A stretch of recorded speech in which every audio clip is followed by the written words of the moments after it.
This is GLOB AI, not a chatbot, not a generic AI tool. AI native tech services. We're introducing a new delivery model through AI pods. It starts with a business challenge, a need, an opportunity.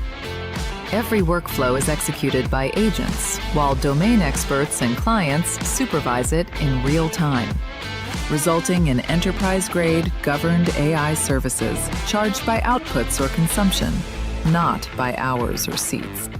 Forget long procurement cycles. Forget long ramp-up processes. This is how tech services become services as software. This isn't a vision. It's already live, repeatable, and scaling.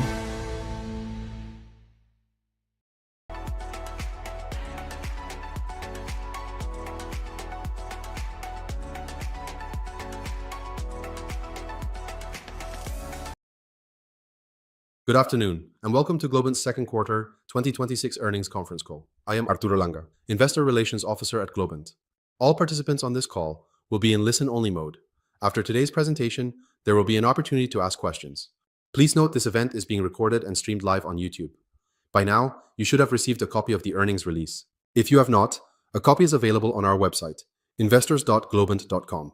We will begin with remarks by our Chief Executive Officer, Martín Migoya, our Chief Technology Officer, Diego Tartara, and our Chief Financial Officer, Juan Urtiague, followed by a Q&A, where they will be joined by our Chief Revenue Officer, Fernando Matzkin. Before we begin, I would like to remind you that some of the comments on our call today may be deemed forward-looking statements. This includes our business and financial outlook and the answers to some of your questions. Such statements are subject to the risks and uncertainties as described in the company's earnings release and other filings with the SEC. Please note that we follow IFRS accounting rules in our financial statements.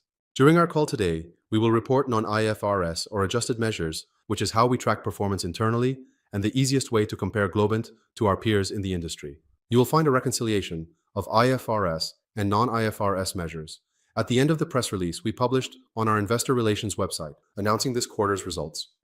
I will now turn the call over to Martín Migoya. Good afternoon, everyone, and thank you for joining us. Today, I want to talk about a change we are leading, a new way of creating value for our customers, delivering our work, a way of pricing it, which is already starting to compound. For more than 20 years, we have engineered the digital reinvention of the world's leading organizations, building the software, products, and platforms that run their businesses, delivered by dedicated, high-performing teams, and priced through on fixed-scope engagements or time and materials. That work remains the backbone of Globant. 1 year ago, I introduced you to AI Pods, a new AI-native revenue stream built on that foundation, but priced on the actual output and value we deliver or on consumption, rather than on the hours we bill. As AI Pods deliver more work at higher margin for a similar price, our top line can understate the progress underneath it. As this grows, it will be relevant to assess annual recurring revenue, revenue per head, AI Pod margins, and client penetration alongside the total revenue line. Before I go further, let me be precise about two names you will hear all call. GLOB AI is the platform we opened to the market last week. AI Pods are the service units that live on it, run by AI agent workflows and supervised by our experts. The revenue they create I will call GLOB AI ARR. Hold those three together: the platform, the pods, and the number. This quarter's revenues grew roughly 60% to $52.8 million, and we estimate that GLOB AI's ARR will surpass $110 million by year-end. Let me walk you through it in that order: the model, the number that measures it, where the growth is coming from, how to read our reported revenue while both models run side by side, and where it already shows results. The technology services industry, as a whole, is growing at roughly flat rates right now. But flat is an average, and averages hide the real story. Inside that flat industry, we have found a growth runway, AI native services. And it is growing because it expresses what enterprises want from AI better than a traditional, hours-based approach does. Clients can tell the difference, and a growing number are moving budgets accordingly, and more are choosing to work with us with this new model. As enterprises abstract away layer after layer of complexity, infrastructure, platform, software, some are now beginning to abstract away business services themselves. We think of this as service as software. Just like how the cloud transformed software infrastructure and provided predictable and recurring revenue, GLOB AI does for professional services. You turn on the outcome and pay for what you consume, with Globant's experts built in. It opens budgets we have not had access to before. Annual spending of the global professional services industry is estimated at more than $6 trillion, roughly 4 times the size of the IT services market that Globant has been evaluated in. We are taking this deliberate decision to respect our current market while expanding our offering to a larger total addressable market. We are steering clients toward the new model. Our AI-native delivery system of AI pods has now been adopted by 45 of our clients in many of their projects. Today, practically everything we deliver carries AI. We do not count that as GLOB AI ARR, which only captures the revenue that is delivered and charged differently, on the output, value, or consumption our clients receive, not on the hours behind it. It is a strict measure, and that is deliberate. When this number grows, it is not AI being bolted onto existing work. It is the business model itself changing.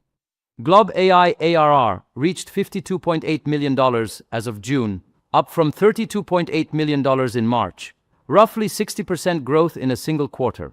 We have seen plus 30% more productivity than with a typical engineer plus AI approach. Pipeline stands at $436.8 million. Up from $352 million in Q1. Adoption has reached 45% of our top 20 accounts.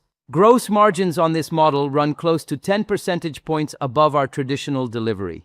We now expect to exit 2026 at no less than $110 million in GLOB AI ARR. That is the yardstick. AI native revenue becoming core to how we believe the market should value Globant, measured quarter after quarter. These changes have affected Globant as a whole as well. Globant's revenue per head reached $95,800 on a run rate basis, up 9.7% year over year. We are delivering more value with the same talent and capturing it.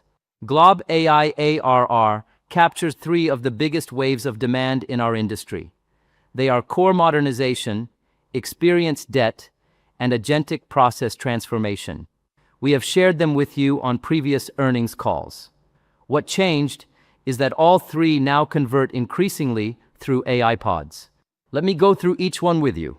1. Core modernization. There is a technical debt backlog between $1.5 and $2 trillion across the world's 2,000 largest public companies. It used to mean a large team billing hours over months. We can now deliver it as an outcome in less time. That is why clients are moving to the new model here first. 2.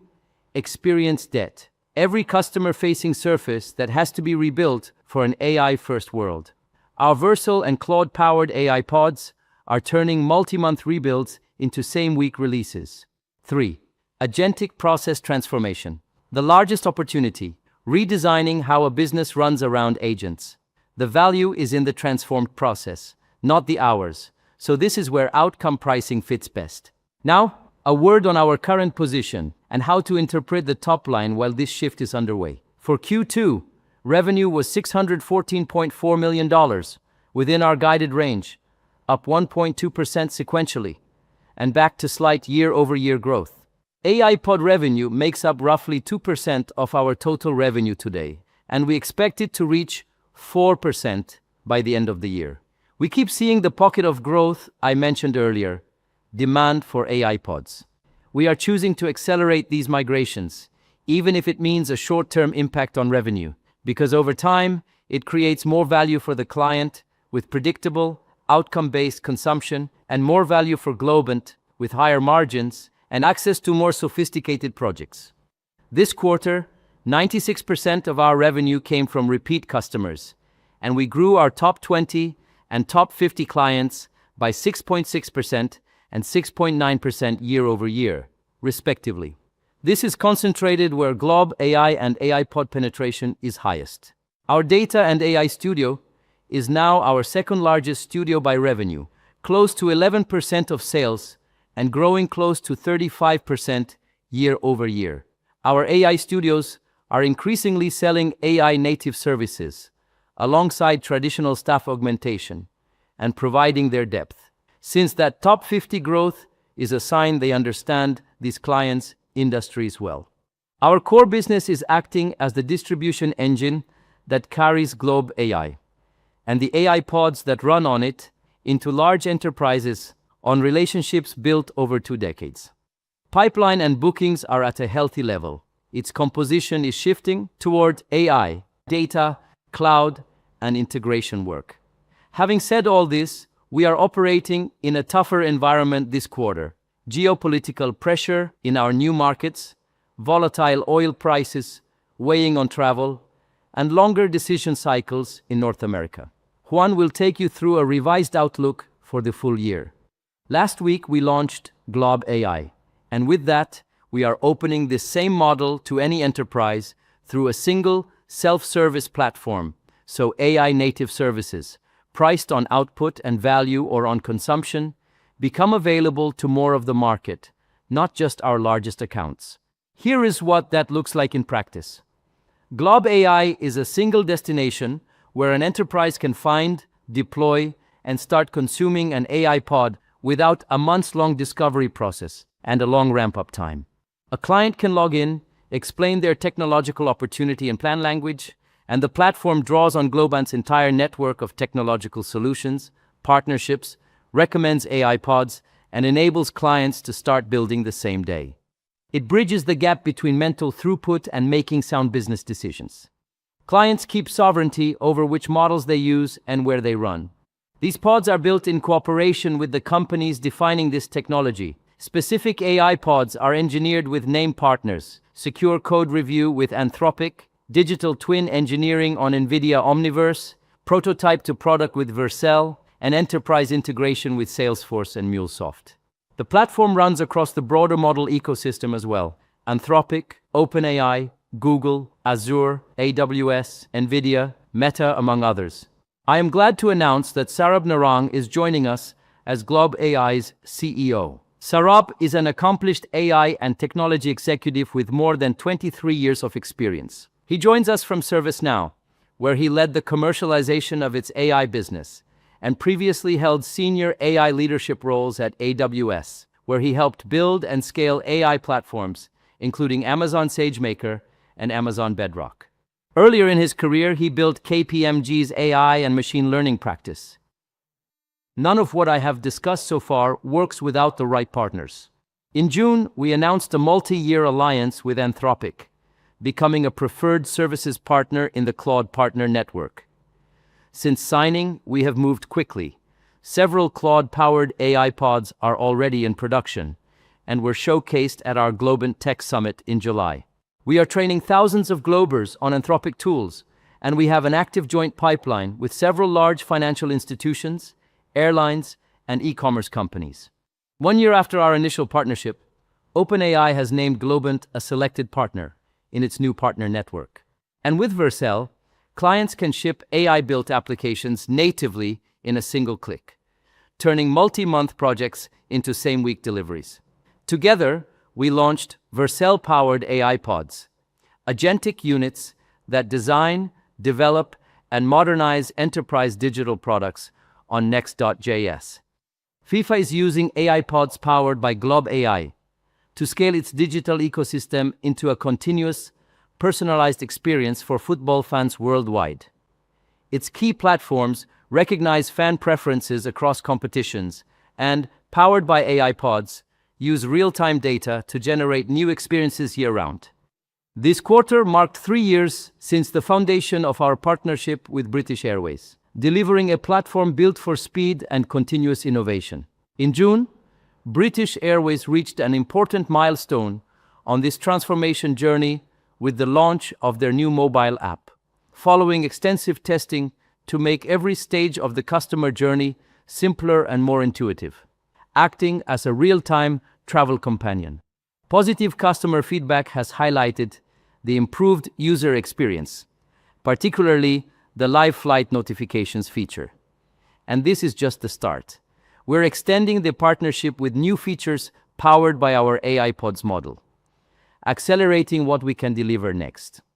In the Gulf region, we are working with one of its largest financial institutions by building its first agentic bank.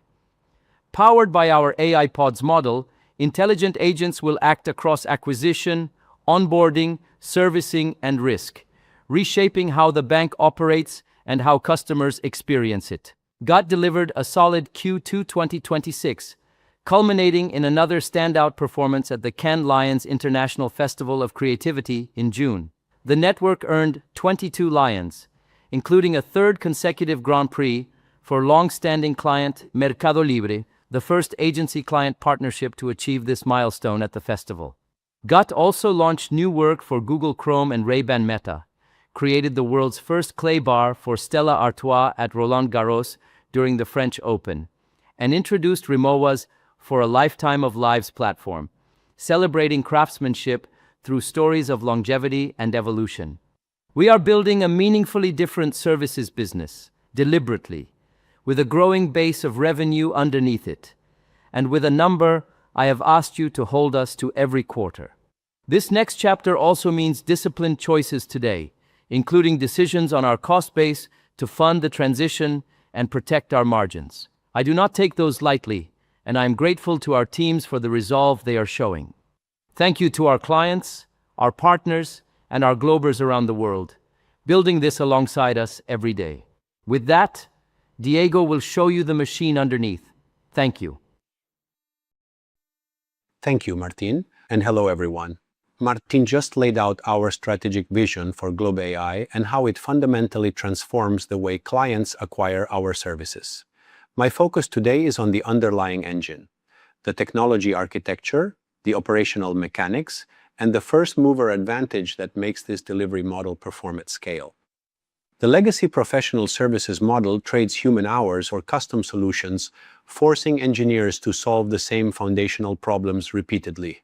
GLOB AI breaks that cycle by operating as an asset-based engine. Within the platform, we have codified over 2 decades of enterprise engineering and industry domain knowledge into curated, battle-tested playbooks. These are deterministic, documented agentic workflows designed for production-grade reliability. Because these agentic assets are modular and validated, we achieve extraordinary cross-industry compounding value.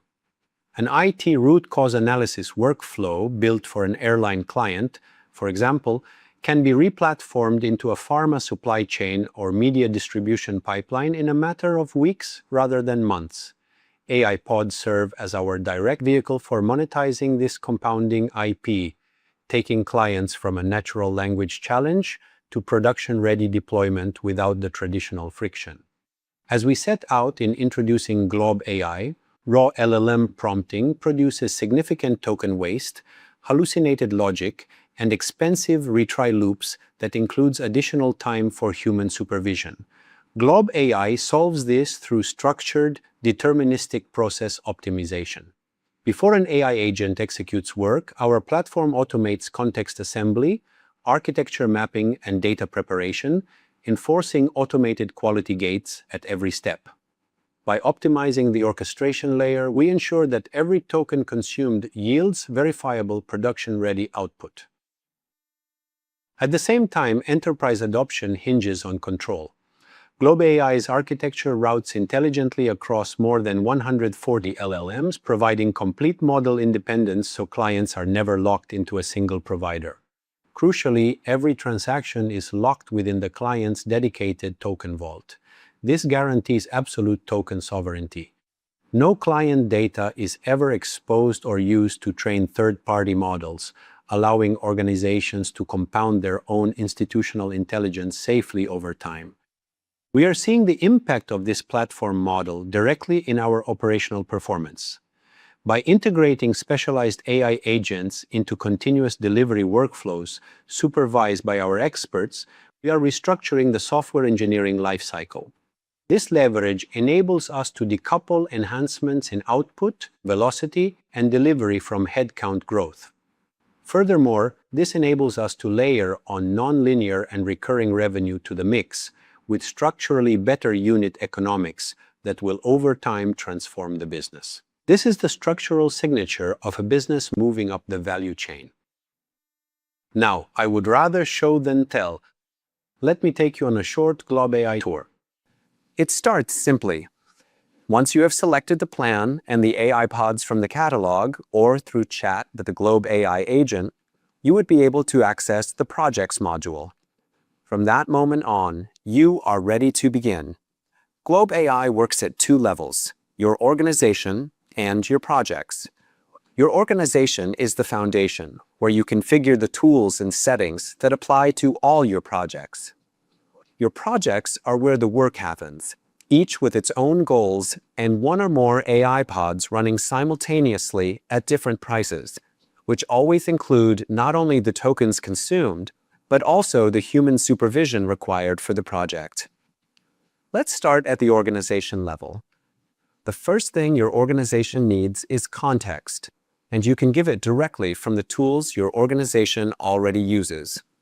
Connect your GitHub to read, write, and open pull requests directly on your repositories. Google Workspace to pull signals from Gmail, Calendar, and Drive. Atlassian to sync with your Jira tickets and Confluence pages. You can also provide context through a document or a description. Once you're inside your project, everything is in one place. At the top, you see your project at a glance, resuming the totals of your project, how many AI pods are active, your goals, your token consumption, your current spend with your limit, and the Start button that sets everything in motion. Right below, your customized dashboard also gives you 4 key metrics. Selecting the period, you can see the spend, tokens used, tasks total, and artifacts produced. Beneath that, a quick summary, your active goals, the units of work in progress, always visible at a glance. And finally, your AI pod fleet, the specialized teams running your delivery. On the right is your communication channel, the GLOB AI agent. Just describe what you need in plain language or start with one of the suggestions below. You can also mention your forward-deployed engineer, the Globant expert assigned to your project, and your direct line to the human overseeing every step. Whenever you need to communicate, you're one message away from your expert. Goals are the units of work your AI pods will execute, and you create them by simply telling the agent what you want to achieve. You can connect a repository and let the agent analyze your codebase directly. You can describe your needs in plain language, or you can attach a document and let the agent extract the requirements from there. Either way, the agent proposes the goals, you review them, you approve them, and if something needs to change, you tell it directly, or bring in your expert, always available in the chat with full context on your project. When you're ready, you say Start. That single action locks in your project and hands it to the forward-deployed engineer, who supervises every step of what comes next. Artifacts is your shared workspace for project files. Here, you'll find every document, spec, ABR, or implementation summary produced by your AI pods, ready to preview with a single click. You and your FDE can all upload files here, keeping everything in one place. Some artifacts will also be delivered directly to your GitHub repository as commits or pull requests. Clicking on your name gives you access to your notification settings. You choose how GLOB AI reaches you, email, WhatsApp, or Telegram, and you decide which events trigger each channel. Approvals waiting on you, actions required, new deliverables, or run updates. Clicking on your organization gives you a complete control panel with 4 tabs. Overview, with all the general information. Members, where you manage your team. Billing, your full financial picture. And last, usage, a breakdown of consumption for the current cycle. The capability behind GLOB AI is not built on theory. It reflects what we have been proving on the ground. In our previous calls, we shared how early AI pods deployments drove milestone efficiency gains, whether accelerating drug discovery research at PharmaMar 15-fold, compressing supply chain contract cycles by 40% at YPF, or reducing legacy migration timelines from 14 months down to 2. What makes GLOB AI so significant today is that those custom, high-impact successes are no longer bespoke projects. We have productized those learnings into our standard catalog. Backed by our deep co-engineering alliances with hyperscalers and model providers, GLOB AI turns those proven enterprise outcomes into an on-demand, repeatable capability accessible to every client from day one.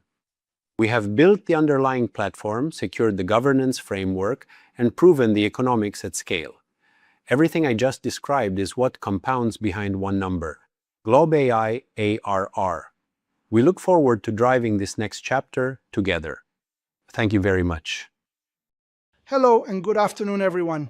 During Q2, we delivered on our revenue guidance, accelerated our AI pods adoption, launched GLOB AI, grew our top line sequentially, and maintained a prudent balance sheet position. We grew on a quarter-over-quarter basis in 5 out of our 8 verticals, and importantly, we grew markedly above company average in our top 50 and top 20 cohorts. Also, in response to observed market volatility, we took actions on our cost structure. I will review our results and then walk you through our updated outlook. Revenue was $614.4 million, within our guided range, slightly up year-over-year, up 1.2% sequentially. On a year-over-year basis, Q2 revenues included 80 basis points of FX tailwind. From a geographical standpoint, compared to the prior year period, Europe and Latin America expanded by 6.8% and 5.9%, respectively. Conversely, North America experienced a 2.4% contraction, and new markets saw a 17.7% decrease. The new market segment represented a consolidated drag of roughly 115 basis points to the year-over-year revenue growth figure. Due to the ongoing conflict, this specific geography suffered unexpected project delays over the course of the second quarter. Our cohort performance remained the highlight. Top 50 clients grew 6.9% on a year-over-year basis, top 20 at 6.6%, and top 10 at 4.4%. All well above company average, in line with our 100 squared strategy. 16 out of our top 20 relationships are showing positive year-over-year growth, and we continue to scale recently signed large deals. Adjusted gross margin was 36.5%, slightly down as USD weakness accelerated, primarily impacting our largest delivery center, Colombia, and our utilization remained below our targets. Adjusted SG&A accounted for 18.6% of sales, while adjusted operating margin was 13.2%, below our guided range and driven by the impact on margins. In response to these conditions and to optimally align for subsequent expansion, we initiated a business optimization initiative in Q2.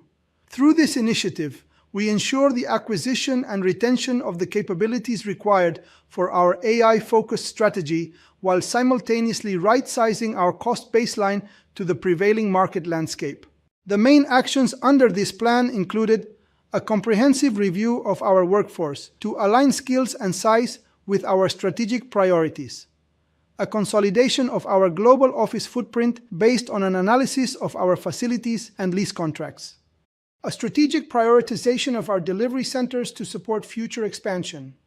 In connection with these actions, we recorded a one-time charge of $32.3 million in the second quarter, and we expect some actions to flow into Q3, which will be critical in protecting our profitability in the short term given the current FX headwinds we are facing, and will be reinvested to fuel our growth engines, specifically our AI platform development and our people.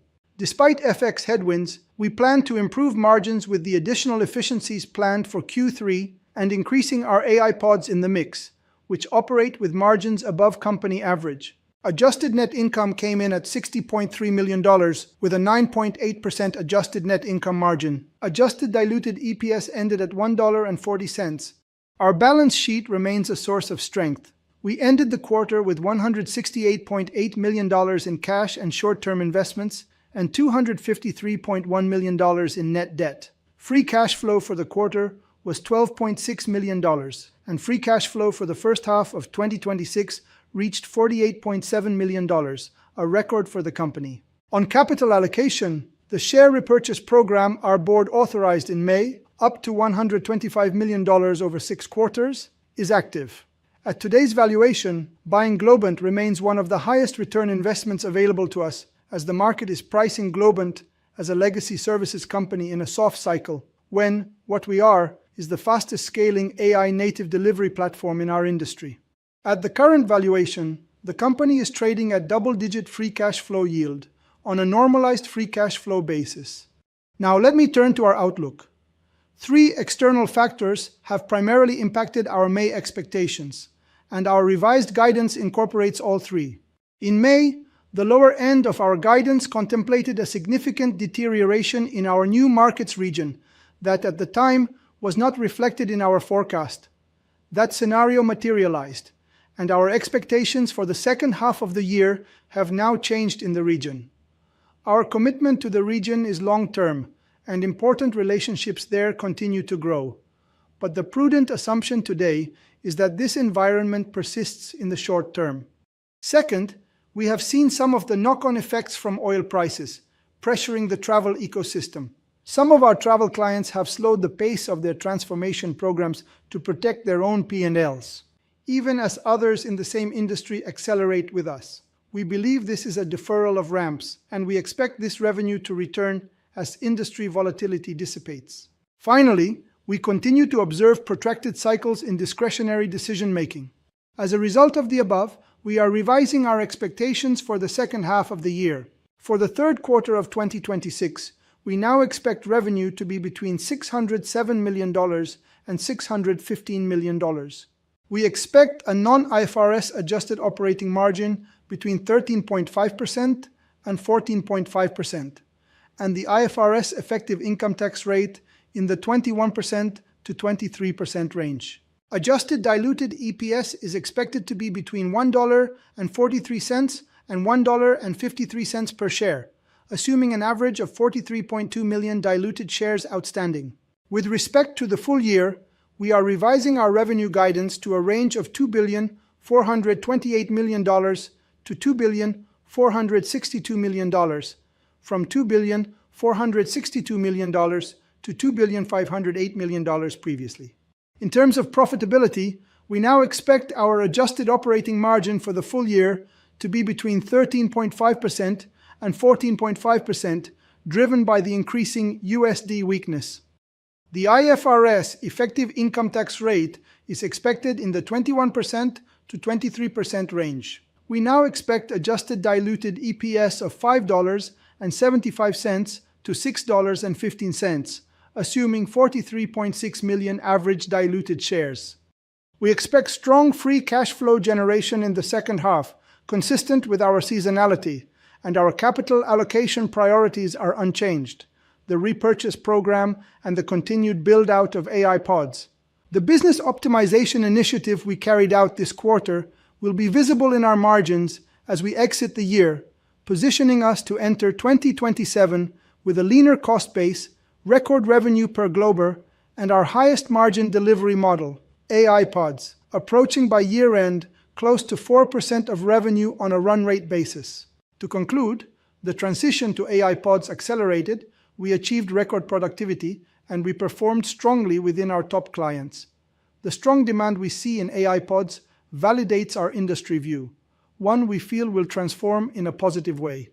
We will be laser-focused on this transition of our delivery model in order to accelerate these trends.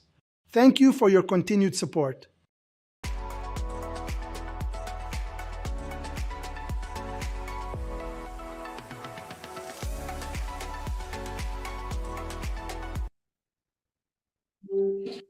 Thank you, Juan, and hi, everyone. So as we go through the Q&A section of this call, I will first announce your name. At that point, please unmute your line and then ask your question. Please mute your line after the question is done. And I will also ask you please to limit yourself to one question and one follow-up. So thank you very much. And with that in mind, we will take the first question from the line of Brian Bergen from TD Cowen. Brian, please go ahead. Your line is open. All right, thank you. Hi, guys. I wanted to ask on the business transition. So you're showing strong sequential growth in pods, now targeting 110 million. I think that's up from 60 to 100 million before. Yeah. Based on what you're seeing here, just how long are you anticipating this transition period to be as GLOB AI and the pod model scales, whereby it can drive a re-acceleration in the overall company trajectory? And I guess as it relates to your revised revenue outlook for 26, I think the midpoint of the constant currency forecast is down just under 2%. How much of that is intentional impact as you move under this engagement model versus macro headwinds on the business? Okay, let me tackle the first one. That's a very important question. I think that the transition to the new model is something that we are doing it in a deliberate way, and it's something that we will keep on executing quarter over quarter. Honestly, the demand that we have seen and the acceptance of the model and the positive signs we're seeing from the market are very encouraging. Still, it's a small percentage, but we think that we will keep on accelerating this. Now, if you ask me, I mean, if the revenue from the new markets wouldn't be affected, we would be already in the positive, growth side without the need of reviewing the whole forecast for the year. So I think overall it's a very positive movement, and it will accelerate a lot the growth. Probably by the end of next year, we will see a pretty strong effect of that kicking in. Now, I cannot say it right now. I don't think it's a piece of information we can describe right now in a very exact way. So with that caveat, I will let the second part to Juan. Thank you. Hi, Brian. So the guidance for the year stands now at 2445 at the midpoint. That is minus 0.4%, minus 0.4%, and the FX tailwind there is about 70 basis points. So organic constant currency, you would be talking about 1.1. Now, when we look at the guidance change, the majority of it is explained by a reduction in the forecast for the new market business.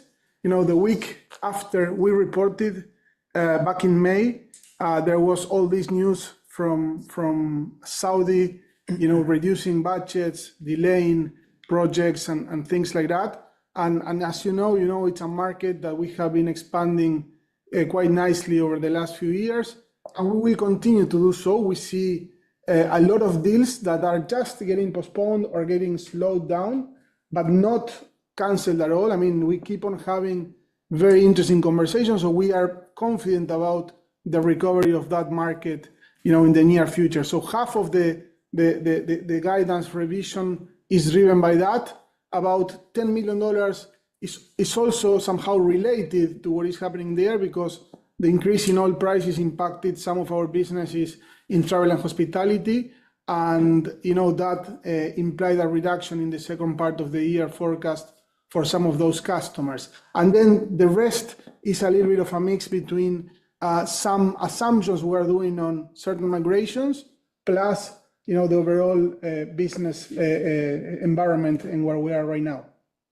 But again, I think, and it's important to also look at how the new business and the part of the business that we are pushing very, very hard is evolving. Yes, it is still small, but when you start to compound, at 40-50% quarter over quarter rates, very quick, it starts to become more relevant.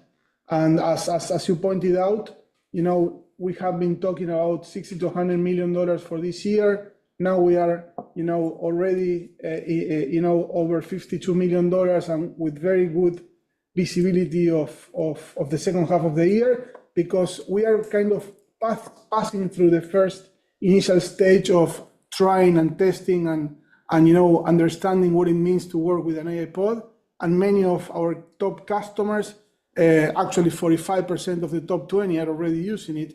And what that means is that those customers are starting to scale. So we feel confident about the ability to scale this business, to over $110 million by the end of the year. Okay.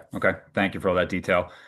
Just to follow up here on the optimization you took, could you just talk about the savings you anticipate from those programs? Yeah. Basically, what we are doing here is we have been, reviewing our workforce and aligning that to the current level of demand and also to the current needs of the business with the new models that we have in front of us, and also with the skill sets that are required with a new way of delivering services that we have, established. And because of that, we had to make some changes in the organization. Also, in terms of delivery centers, we optimized again our delivery centers. The impact in the second quarter of that was roughly $32 million. We're expecting around 20 to 25 for the third quarter, and that will finalize the program for the year. We think that that is going to help us first save money, because otherwise we would have had part of that talent pool, or part of that talent in the talent pool, and without the possibility of allocating them to new projects maybe. And second, it's going to help us offset a massive FX headwind that we are seeing because of the US dollar weakness. I mean, if you look at our largest development center, which is Colombia, since the election of the new president, it appreciated almost 15%. And that is a massive impact on our numbers. So we are going to offset that. We are going to invest more, as was discussed during the call. We just announced a new CEO for our Global AI business, and we have to invest in that business just because we believe that's the future of the company. So we will be using the money for that, and that will save us, cost that we would have had otherwise. Okay, thank you. You're welcome. Welcome.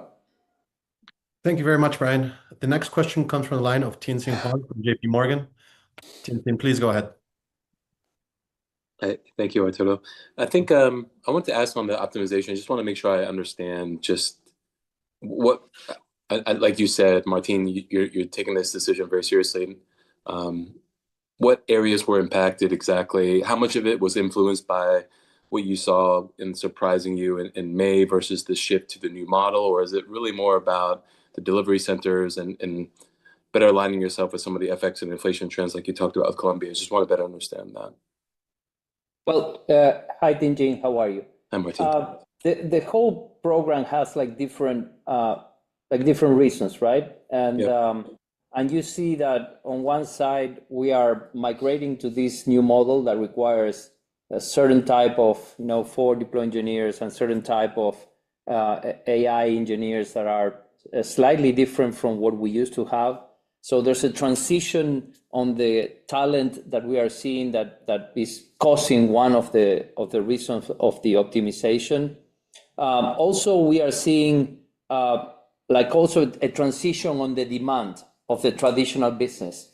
The demand of the traditional business is moving away from web UI testing into more data and more cloud and implementation. And that transition also, created some demand of new profiles that we didn't have that much before, and we needed to start training and retraining. So the effect has that. Also, it has been, the impact of several, programs and things to run more efficiently the company. As you saw, the increase on the revenue per head has a big message inside that as we're becoming more efficient to deliver our revenue. So it's an effort that has many different components inside of it. I don't know, Juan, if you want to add anything to that. No, I think it's basically it. It's a kind of a reshuffle, not reshuffle, and maybe reskilling our workforce to the new type of demand, also to the new type of services that we are seeing that we are providing to our customers, through the AI pods. You definitely require different skill set. And also we need to protect our margins. We need to make sure that, we offset all the US dollar weakness that impacts our Latin America business. And also make space for the investments that will be required in Global AI. How much was the FX impact in the last If we look at year? if we were to look at all the currencies in Latin America for the last 5%. year and a half to 2 years, we are talking an overall impact just for the effects of about 4 percentage points. Now, we have been able to increase our revenue per head. That helped us offset part of that. And we also made some efficiencies last year that also help us. But the magnitude of the headwind that we have suffered in Latin America has been very, very significant and impacting our margins. Yeah, no, I appreciate that. It's out of your control, so it's good to get in front of it. Just quickly thinking about the new model and GLOB AI. Enjoyed hearing from everybody and Diego. Looking back over Globant's history, I always think of the 50 squared account approach as being really, really important. So thinking about GLOB AI and how this ramps, can you just give us an idea of, what the revenue per could be from a client perspective as you penetrate your top 10, 20, 30, as you learn? Is there any analogy or parallel that we can draw back to how Globant grew under the prior model and assign that to the new model? Just trying to better understand how this can ramp beyond some of the metrics you gave for this year. Yeah, we're seeing very good traction on the 100 Square program. Indeed, it grew, that group of customers grew, the top 50 grew like 7% or something like that, which is extremely encouraging, right? And it is where we are delivering these new things and the first, experiences during these last 9 months of execution or a year of execution of our AI pods. So this is very encouraging by itself. In terms of, amount of revenue, I would say, let's say that we maintain the gross margin as we have a much higher gross margin on the AI pods, and we have maybe, let's say $1.2 to $1 on the new service line. So overall, but not in all accounts. I mean, it depends a lot on every single account. And remember, it cannot be traced back to the original model, because the original model was headcount, either fixed price or time and materials. This new model carries tokens plus token supervision in a single price, either per million token or per output. And that creates a totally whole different math, right? And this new math is, a place in which you can optimize margins, you can improve supervision, you can do it more with less, or maybe, in some accounts we need to put more supervision for certain specific projects, but it's managed in a totally different manner from before. And that's why, I like to say that this transition is not just, like a playground that we started. I think it's the future of a company. Moving, to output, to consumption, to value, from a totally different model of before. I'm not saying that this old model or traditional model will disappear, but yes, I'm saying this is a transition. Step by step, you are seeing us gaining momentum on this new way of delivering, on this new way of charging our customers that is absolutely decoupled from the traditional way. So making a parallel between those two things sometimes becomes difficult. And honestly, we have not much story. I mean, we have 1 year implementing this. We already have some signals. It's enough for us to put a pricing on those, million tokens or these outputs that we are charging. But we need to see many more things happening to be able to take the kind of conclusion you want. But what I can say is, listen, we're evolving in a very nice way, growing in a very nice way. It surpasses my own expectations. I said it, 60 to 100, now it's at least 110. And I think it will keep on compounding because it makes a lot of sense for our customers. And many of the new projects that I referred to in past earnings calls about changing interfaces, automating processes, making sense out of massive amount of information. All these things requires a totally different way of delivering. And this new service is not just for those 100 square customers. And this is a beautiful part, because this is also to serve other segments which may be smaller, and we are still learning how to do it. But we will keep on expanding on this as we progress. I don't know, Juan or Fer, if you want to add something. No, like the last thing you said, it's quite important. With GLOB AI, we're also thinking of how to widen our base of clients, how to serve clients with different kind of scale that we couldn't do before in a different segment to accelerate our revenues. We've proven the success of the 100 square model, like you said, and it is very well reflected on the growth of at least our 50 top customers. And now the challenge is sustaining the growth of a segment of client that has a different dynamic, right? And needs to be served differently. And we believe that with GLOB AI, we also have a way to reach a much wider base of customers with a simpler way and a more sustainable way. Yeah. No, thank you for the thoughts. Nice to see you all. Thank you. Thank you, Tien-Tsin. Thank you, Tien-Tsin. Nice to see you. The next question comes from the line of Maggie Nolan from William Blair. Maggie, please go ahead. Hi, thank you. Nice to see you. Maybe I wanted to build on one of those past questions. You let's see. Okay, yeah. So you had talked about in the comments that you thought that Globant AI and having a focus on outcomes was opening up new budgets to you that you hadn't had access to before. So maybe can you elaborate on where that growth is coming from? Who are the new buyers? Is that growing? Or do you view total addressable market as growing? And kind of what's changing your ability maybe to go deeper in clients? Well, look, that paragraph that you mentioned refers to the following. For years, as I described at the very beginning of the earnings call, we have been creating experiences and software products, and we have been very close to using technology to create experiences that engage in an emotional way with our customers. And that is the core, that's what's defined us. Now, as AI came, there are many other places in which it's not just creating those experiences, but also operating part of those backends and processes that before were not an opportunity for us.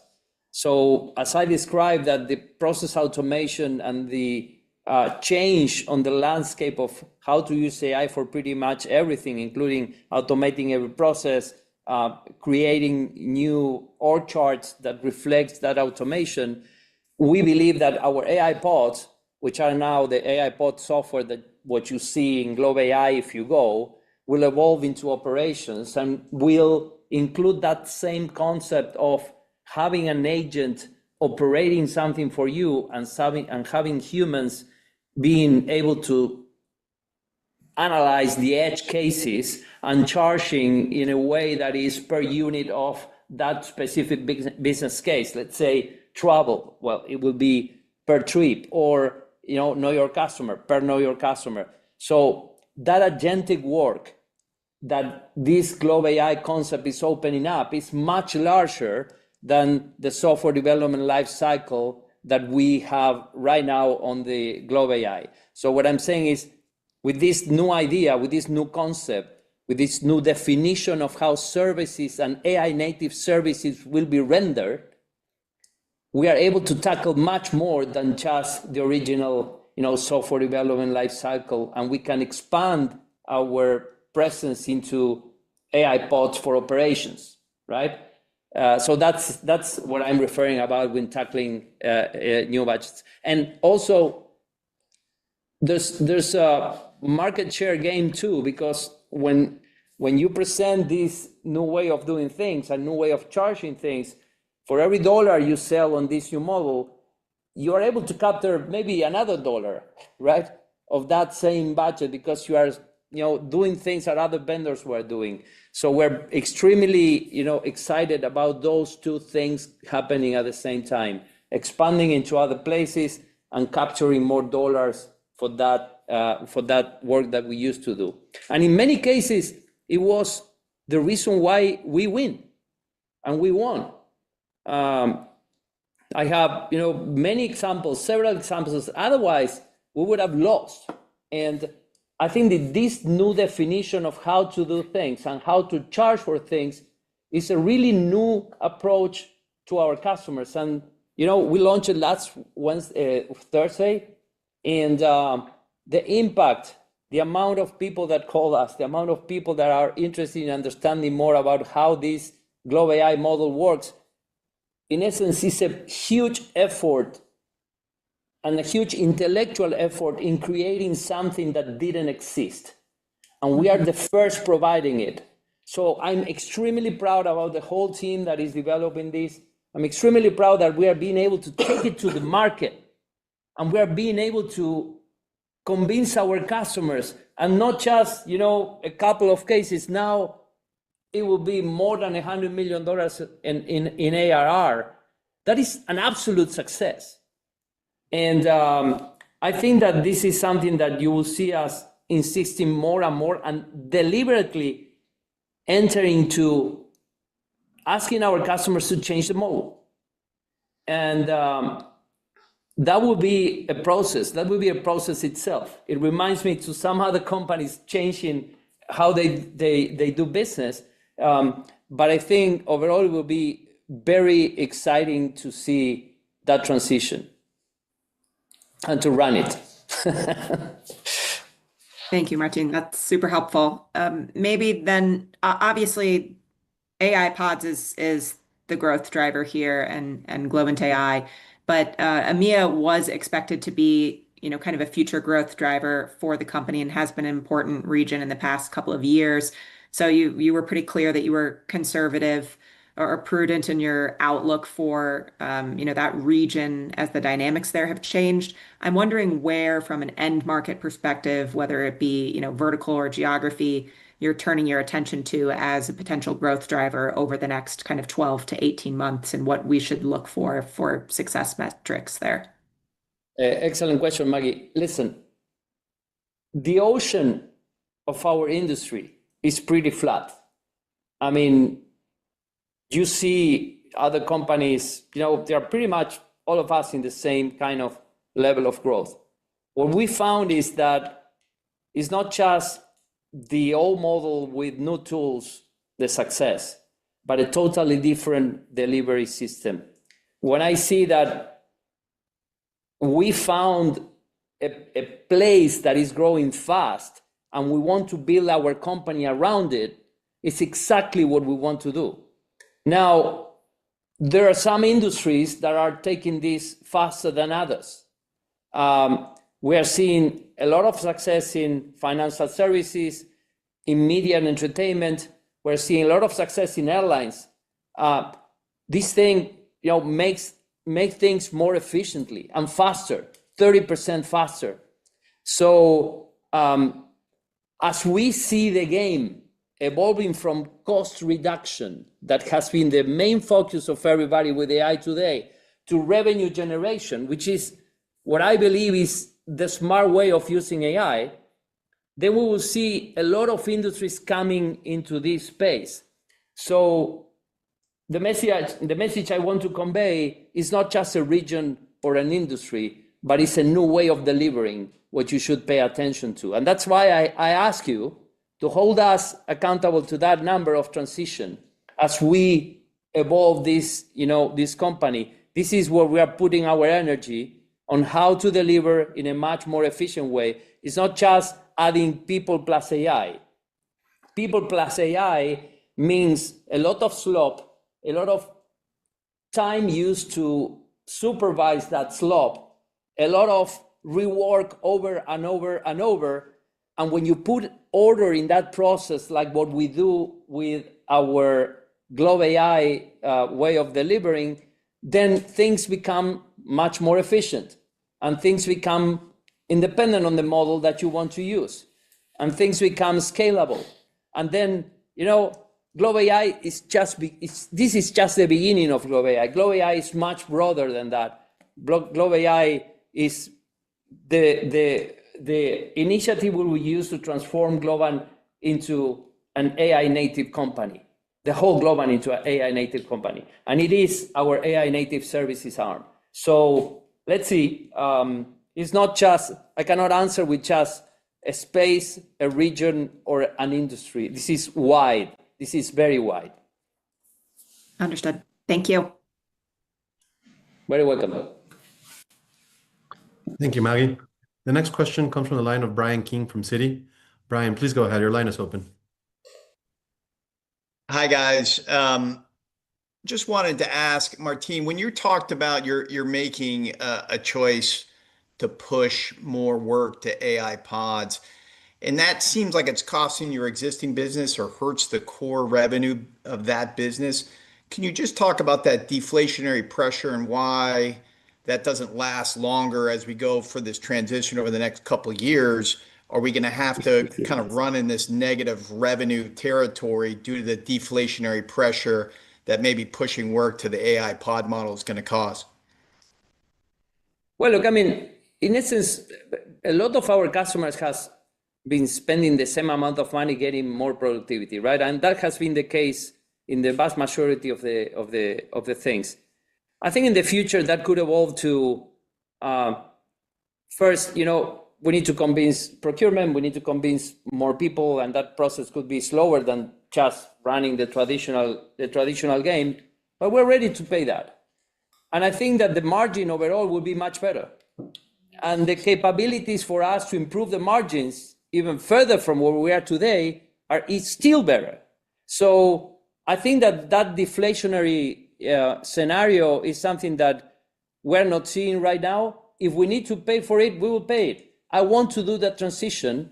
And that's why I said, listen, we are migrating this, even understanding that in some accounts, this will be, some demand, soften demand.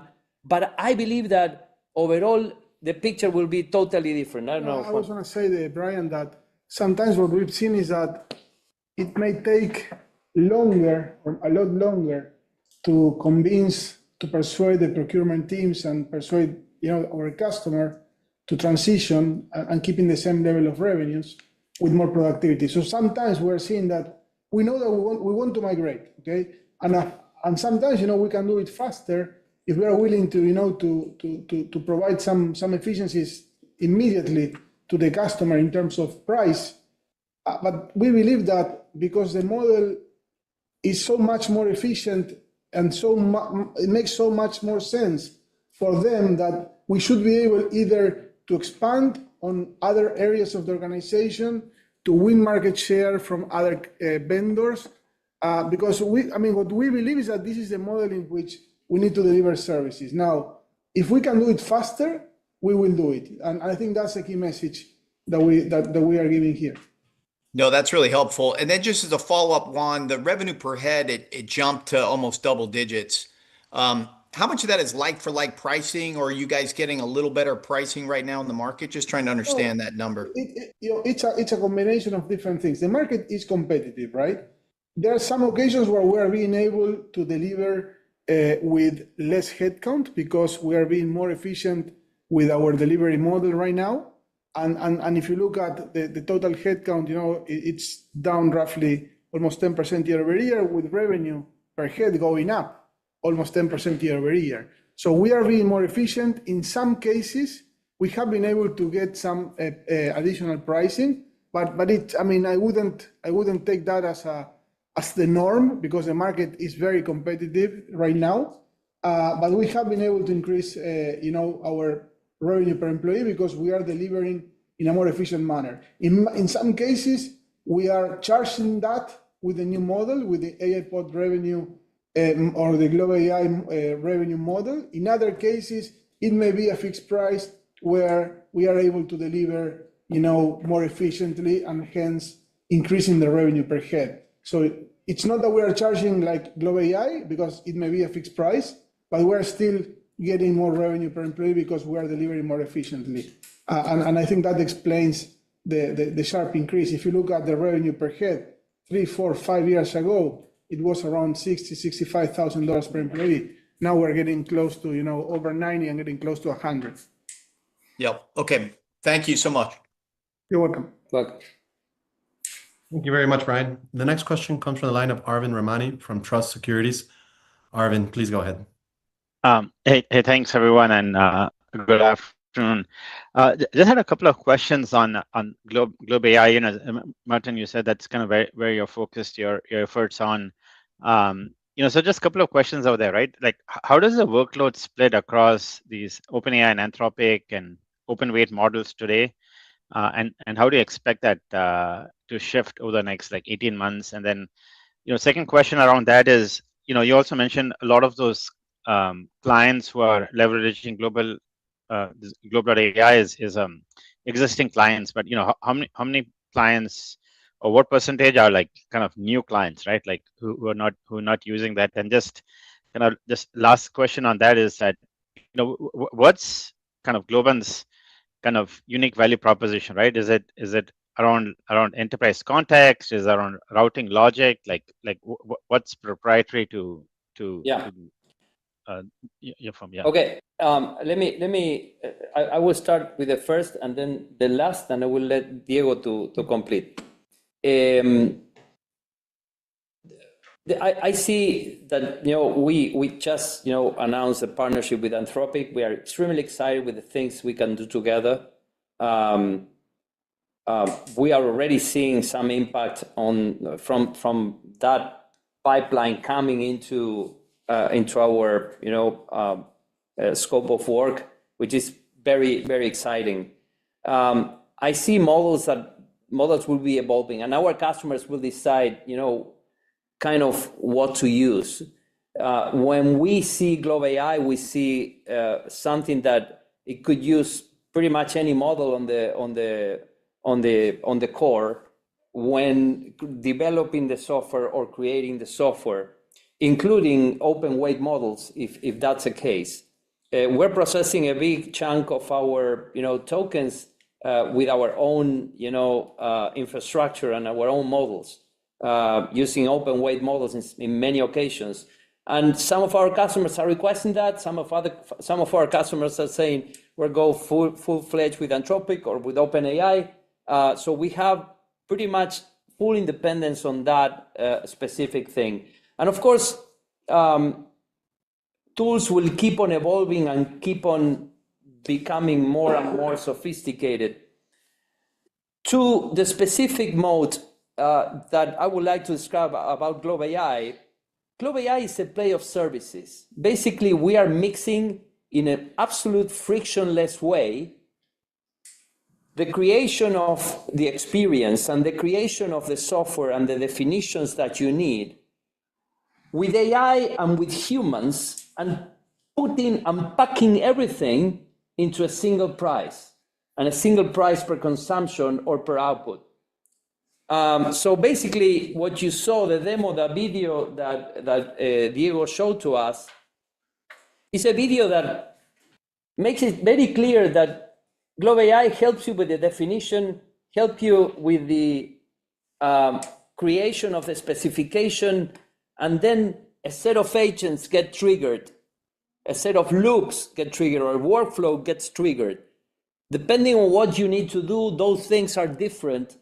And this playlist has been curated and evolved with time. And depending on which playlist you are using, they will require different levels of supervision for humans that are watching what those agents are creating, but we charge you in an extremely transparent way,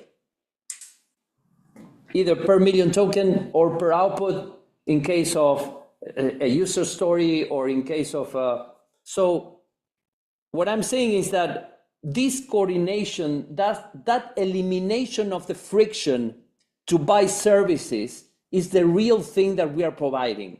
And that's independent on any model that you may choose, right? So that's why we are saying this is real AI native services, because it's playing the same role that in the past when cloud didn't exist and we needed to create compute. You buy the servers, you buy the connectivity, you used to buy or to hire the people to manage those servers. And then suddenly someone coordinated everything in a beautiful way, and it was so easy to ramp up infrastructure, right? Well, professional services is in that old era, and with GLOB AI, we're creating the AWS of the services, right? So it's extremely easy to go explain your project, create the context, connect with your Jira or with your GitHub or with your whatever repository you want, and then execute the mission. And that mission will be played in an extremely professional manner, supervised by the best people that can lead you to the right enterprise result you are looking for. That concept, it seems too easy, but it's extremely sophisticated. It's the evolution of services. And it's not just a platform.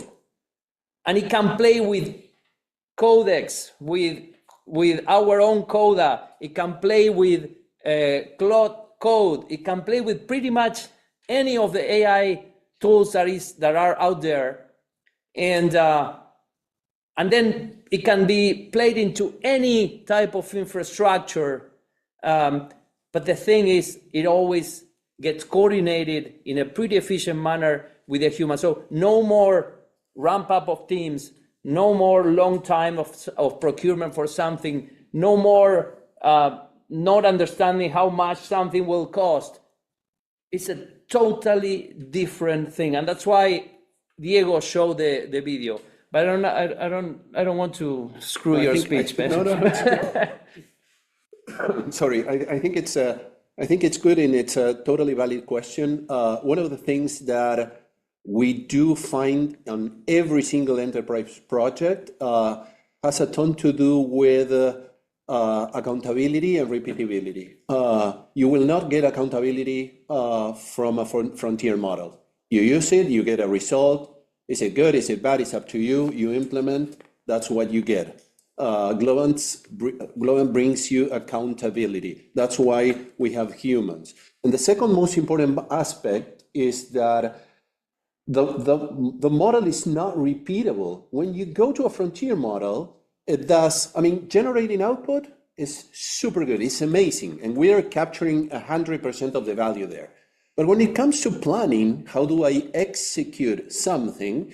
It's a combination of how you prompted, how much information you gave it, what's the decision and thought process on the model. It consumes a ton of tokens for solving sometimes easy tasks that could have been solved with probably 10% of the spend, as an example. And we actually moved away from that. And what you see there as battle cards are actually the formulas of what's the proper way of delivering this type of value? What's a proper way of doing a migration, a replatforming, SAP for HANA migration, as an example? That blueprint, it has a ton of very well-defined steps. Every step, it has a required input, not less, not more than that, and a required output, and a supervision for that, which is called a quality gate. So you get a repeatable system, a system that you can feed over and over, and you get the same. And this is something you don't get out of AI. It drives enterprises crazy. So you don't have control on the spend. In many occasions, models are actually working with, the both ends, the definition and the testing. And what happens in the middle kind of looks like brute force, like trial and error. And that's how graph engineering in many occasions work. So we totally changed this, and we use what we know, where the humans can actually add value, make sure things are completely right, and you provide the accountability for that. So coming back to your original question, I think that every single company we talk to is actually finds a lot of comfort and feel a lot more comfortable with this model. This is the type of services we've been provided for over 20 years. It's not about the output, it's not the source code, it's not the executable. It's about the process, capturing what the client actually needs, providing value on top of that, and holding yourself accountable for that output, for that business impact. And let me illustrate this with one example, which is from a few days ago. And what happened was one of our customers at GLOB AI need to do some kind of architecture definition for a pretty complex project around ERPs and APIs and connections. And he dropped it on GLOB AI. Our guys got it. I mean, the agents start to do the work. Supervision happens across, that work. We interact with the customer 2 or 3 times, and we finish that in a record 48 hours. Now, to do that same thing, even with Globant in a traditional way, would have taken at least 2 or 3 weeks because of the meetings and the things and the scope gathering, all those things, all that process that was extremely inefficient before has been concentrated in a very simple way of doing it now. So that value that is created by understanding the customer faster and getting to the accountable result, as Diego was describing, is the main thing that we are talking about today. And that's the transformation I want to make for the whole company, for the whole Globant, for our whole customers. And I think that yields much better margins, much more predictable revenue, much more consistent and recurrent revenue. It yields, I believe, results for our customers that are way beyond just using AI with a set of engineers, and I think it's the answer that many will follow, and it's not just us. I mean, we are starters and we are innovators in this vision, but it won't stop here. So it will be fun. Yeah, just quick follow-up. Sorry. Go ahead. The next question comes from the line of Jonathan Lee from Guggenheim. Jonathan, please, your line is open. Great, good to see you guys, and thanks for taking my questions. Martin, I appreciate the vision and understand you're not seeing deflationary pressure today around AI pod work, but how are you thinking about combating it when it does emerge, particularly when clients come back at renewal and demand a larger share of productivity gains? What are the structural defenses in the pod model that let you hold pricing when procurement inevitably pushes back? I didn't get the question exactly, please. Can you repeat it again? So as you think about the deflationary pressure that you're not seeing today, what happens when you need to combat it going forward if it does emerge? And is there anything structural in the pod model that lets you hold pricing when procurement pushes back on pricing? Oh, well, okay, listen. I think that if procurement comes back, there's always a negotiation, but that happens in every single model, not just in the AI pod model. But the thing is, I believe that we can be much more efficient. If the customer wants to do the same, it will cost less money. If the customer wants to do more, which is most of the cases that we are finding, they will spend the same amount of money. And the thing is that the customers will want to do a lot more. So I think they will end up spending in this new model more money to produce much more, as we have been describing, in the past. So again, this is a game about the amount of software and the amount of solutions and processes that must be created or used in this new era. So I think the game cannot be predicted that simple, saying putting like a constant value on the amount of things that can be do or that are needed. Sorry. So as this amount of things moves everywhere, and in many occasions moves up as the new needs, as described before, the new needs happen, then where you land with the AI pods there, I think in my opinion will be increasing.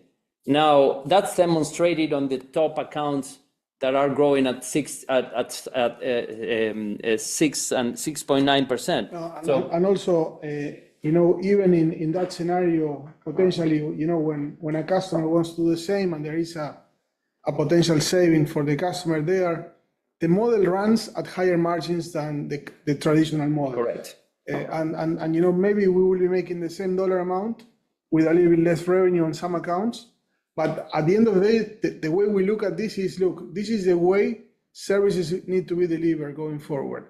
If we do it better and faster than others, even if we lose some money in some projects where, we need to reduce a little bit the revenue, we will earn more projects, we will win market share, and we will eventually, grow faster again. So that's how we are looking at it, and we are willing to take some of those cases. Again, it's not in every case. We've seen many cases so far where it just keeps adding more work. But there are some occasions that we are seeing that if we take a haircut, we can accelerate the migration. And this is what we were saying today. We are willing to accelerate because it gives us a better position in front of the customer. It protects us from the competition. And we believe that it's going to drive more business into Globant going forward.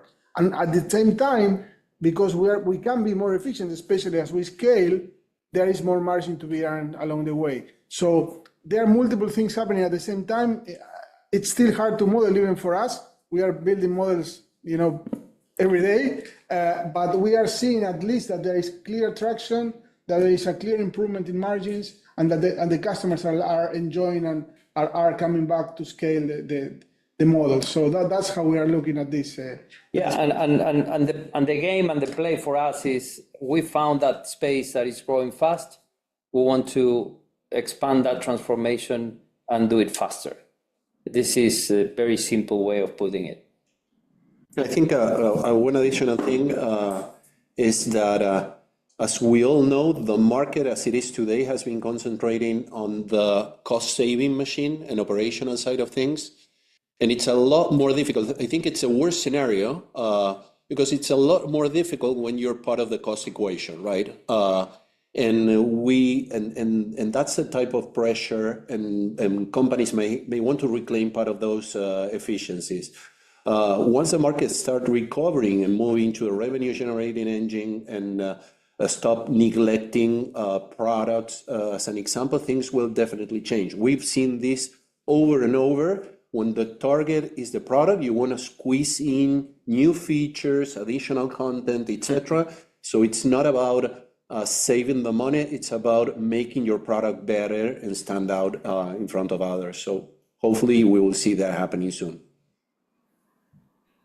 Thanks for that color. And just as a follow-up, what macro backdrop is assumed in the revised 26 outlook? I mean, does the range assume current conditions persist, maybe some stabilization in North American decision cycles or continued deterioration? And how much cushion is built into the low end for further softening? No, I think that the most likely scenario is a midpoint, that it basically assumes already a significant impact from the Middle East and our travel customers. Of course, I mean, again, if things get a little bit better on the macro side, especially in the US, we can probably be a little bit above that range. And again, if things get worse, we are not seeing that now, but the cushion is there just to make sure that the range is something we will achieve no matter what. But the most likely scenario for us, as always, is a midpoint.